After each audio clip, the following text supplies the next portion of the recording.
Hey guys, Jen here, and I had a great conversation with Nicole Yeary last night, and you know, I was telling her how many messages I've been getting about, hey, are you moving back to Chicago?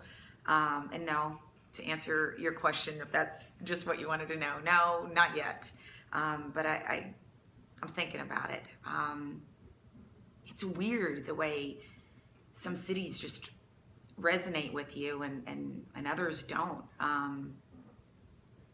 I live in Austin right now, and oh man, I love my family. I love being close to my family. And I've been growing in this church community, and people there have been really good to me. I've had a lot of people be really good to me over my life, but Austin just doesn't feel right. Something doesn't feel right about it. And, it's like I'm kind of, muscling through it. And then I come here and I'm like, oh, this feels right. But the first time that I was here, I was here for about 6.5 years or so. And it was hard. I came here because I wanted to host an international travel show, and I didn't know how to do that, but I knew that was what I wanted to do. And I had so much passion and energy and determination and everything that I thought, finally I found my thing, so I moved up here and got to do some stuff on television, and that was a big deal. I thought, I'm well on my way. I am I'm making it. I'm going to be somebody. I'm going to be important. I'm going to show them, whoever them is. And it was a struggle. It was a real struggle. Conversations were had here in Chicago that I thought only happened in the movies. Um,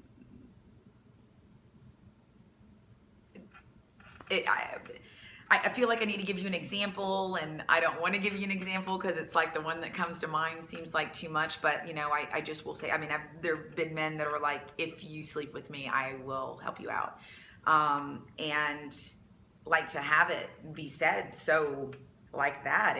It was really mind blowing. I felt like I was from a little one horse town, being from Austin and coming to Chicago, but. I'm kind of tough and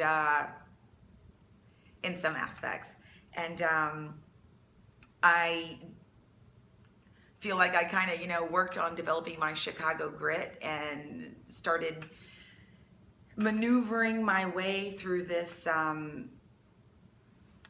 not only through the city but kind of through this career, through this journey that I was trying to take, because I still so passionately want to travel the world.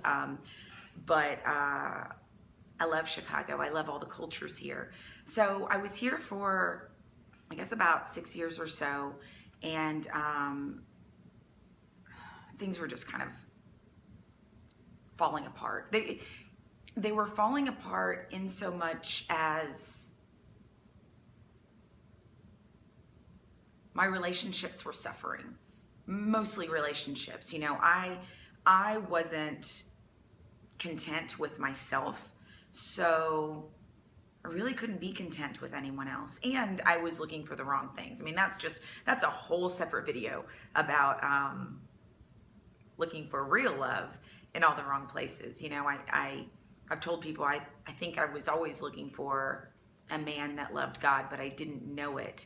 And somehow in my mind, I thought, oh, Christians are boring, and I'm so exciting, and so that was not something that I was looking for in relationships. And as I got into relationships, they often just were not showing the fruits of the Spirit, as we call it. So, you know what? And I wasn't either. So it's not even like I'm trying to judge everyone else, but it was like I wanted this peace, but I just didn't know how. So winter had come, and my mom was like, come take a break, just take a break.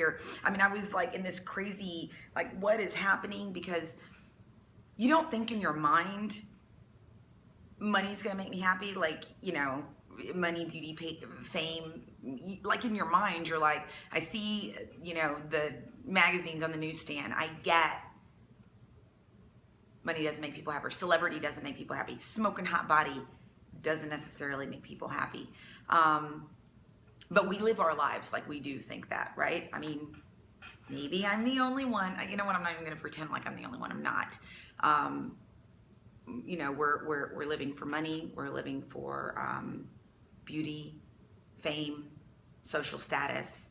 A lot. Not everyone. But that's pretty much how our society functions. And for me to be around, to get to this place where I'm around people that have a lot of money. Some of them were trust funds. Some of them were just made new money. Some of them just rich people. Not happy. Beautiful people. Smoking hot people. Famous people. Not happy. Certainly not peaceful. And it's like, if everything that I'm doing, if all this striving, if me wanting to be rich and famous is because I think it'll make me happy, and then you look around and you see people that are rich and famous and beautiful and they're not happy, it's like, what chance do I have? Like, what am I doing? Like, what's happening? I'm going down this road and I'm not becoming more peaceful. I'm becoming more anxious. So I went to take a break with my mom. I thought I was just a break. I have my stuff in storage here in Chicago. I still have some stuff in storage. I'm not quite sure what to do with it. So I went and I started reading my Bible. I went to go stay with my parents in Conroe for a while, and I had also just gone through a breakup, so those are never easy. And seeing my parents, seeing how they love each other, seeing how they have a partnership that works, made me realize that I wanted that. That, in addition to the fact that I was reading my Bible a lot more, because there's a pastor when I was growing up that my mom always quotes, Pastor White, and he says, when you have nothing else, God will do. And it's just like, wow. I mean, it's kind of a burn. I feel like I just got choked up saying that, because it's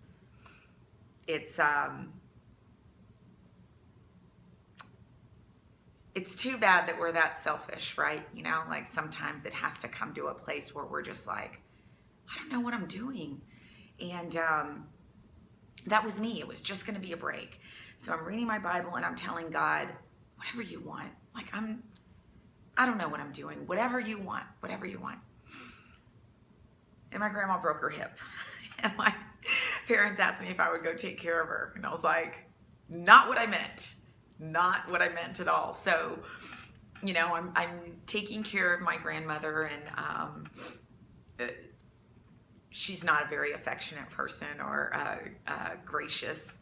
I love her. She is my father's mother, and I love her, but she's a difficult woman. I'm sure people would say that about me as well, but to go from talking to celebrities and people thinking that I'm pretty cool to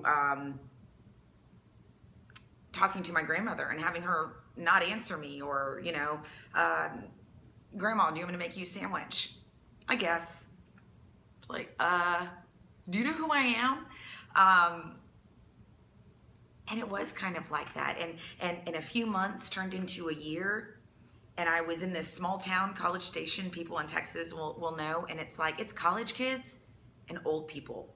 Old people. I had no one there. I had no one but God. And I just started really, growing closer to him. And once again, like, what do you want me to do? And so then when my grandmother finally moved in with my parents, I was free again. So I didn't know what to do. I mean, it was like, oh, I failed in Chicago. That didn't really work. What am I going to do now? I really want to travel. I mean, I still really just want to travel the world. So I went back to Austin, and that was really hard. It was really hard to come back with like no fanfare, no one thinking I'm cool, people not wanting to, I don't know, I was going to say take me to parties. I mean, there's not really that many parties in Austin anyway, but getting significantly less attention from men. Significant. I don't know what's up with that. I have some theories. That's a separate video, but that was tough too. That I got a lot of affirmation from that. I get a lot of affirmation from that in Chicago. I mean, I feel like I get asked out all the time here. But now I want a Christian man. So yeah, that's a separate video also. So yeah, so you know, I'm here, I'm visiting. I still do some freelance marketing, and you know, just to come back and visit, and it's just a feeling, you know. We're so emotional, but they say that that's how people make decisions. They make emotional decisions, and then they use their brain to try to back up those decisions. It feels good here. It feels good, but I love Austin now too. I don't love Austin. I love my friends and family in Austin.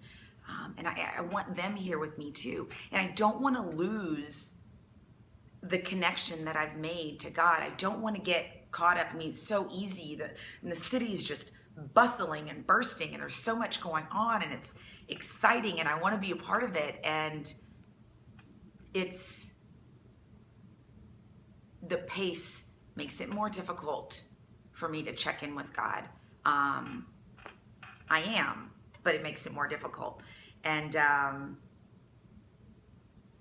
don't know. So that's the update. I'm here. I'm visiting. I'll be back in Austin next week. And I don't know what after that. I've been praying for, I guess I've been gone 2 years, 2 solid years, to God for guidance. And the types of things that I have heard him tell me to do are very little things like help that man, mow your neighbor's grass, give that person a hug, call so-and-so. I mean, they're just like all these little things, and I'm like, God, give me something big to do. I want to do something big, you know, and I'm still trying to figure out what that looks like, or, you know, maybe he's just giving me a lot of latitude, or maybe I'm not listening as well as I could. So that's really it. I realize that this is, oh wow, it's a 13-minute video, so it's pretty long. And I don't know if it's for anyone but me. But what I told Nicole last night is I love talking about health. I mean, I have so many interests. I mean, it's like so many interests. Like ice skating, yeah, let's go. Hiking, yeah, let's do it. Sleeping in all day, yeah, let's do movie marathon. I mean, whatever. I have so many interests. It's kind of wild. So, you know, I really am excited and passionate about helping people feel better physically. So I'm moving in that direction. I'm starting a new brand called Better Smarter Health. But what really gets me fired up, what I cannot shut up about, is life. Like, how are we numbing ourselves so that we're able to deal with this life? Life is hard. That is one thing. I mean, I think I was always waiting for it to be easy. I thought if I could just, and then it'll be easy. Life is hard. And that's what I want to talk about. So I think I'm just going to start making video blogs about life. I I guess that's going to have to be a hobby. I don't really know how to monetize that, but it's really what's on my heart. And I think God will honor that. I don't know what that looks like, but I don't think I'm chasing the wrong things anymore. I'm sure here's the straight path. I'm sure there'll be some squiggles, but I guess that's it. I guess you're really all caught up. A lot of people were asking me, did you move back? No, not yet. But and I don't know if I will. I don't know. And that's what I figured out is most people don't know what they're doing. So that's pretty much it. I'll talk to you next time. Bye. Hey.